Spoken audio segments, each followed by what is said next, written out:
సిద్దిపేట జిల్లాల రాళ్లవానతో దెబ్బతిన్న పంట పొలాన్ని పరిశీలించిండు మంత్రి హరీష్ రావు. హుస్నాబాద్, అక్కన్నపేట మండలాలల్లా ఎమ్మెల్యే సతీష్ అధికారులతోని కలిసి ధర్మారం తండా, తుర్కవోని కుంటలల్ల తిరిగిండు. 3 దినాల కింద కొట్టిన వడగండ్ల వానతో రాలిన మామిడికాయల్ని వరి చేనును చూసిన హరీష్ రావు రైతులతోని మాట్లాడిండు. ఎంత పంట నష్టమైందో లెక్కలేయాలని అధికారుల్ని ఆదేశించిండు. నష్టపోయిన రైతుల్ని ఆదుకుంటామని చెప్పిండు హరీష్.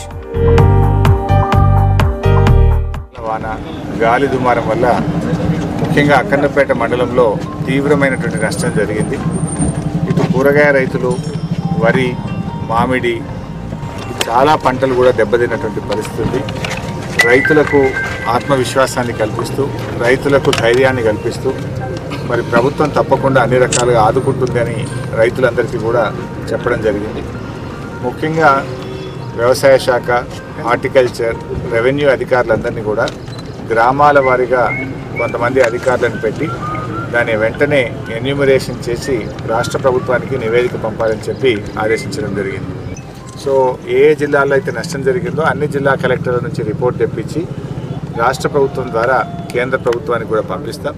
త్వరలోనే వ్యవసాయ శాఖ మంత్రివర్యులు పోచారం శ్రీనివాసరెడ్డి గారు మరియు నేను కూడా ఇద్దరం కలిసి ఢిల్లీకి కూడా వెళ్ళి కేంద్ర వ్యవసాయ శాఖ మంత్రి రాధామోహన్ సింగ్ గారిని కూడా కలిసి జరిగిన నష్టాన్ని వివరించి తప్పకుండా కేంద్రం సహాయాన్ని కూడా కోరుతాం.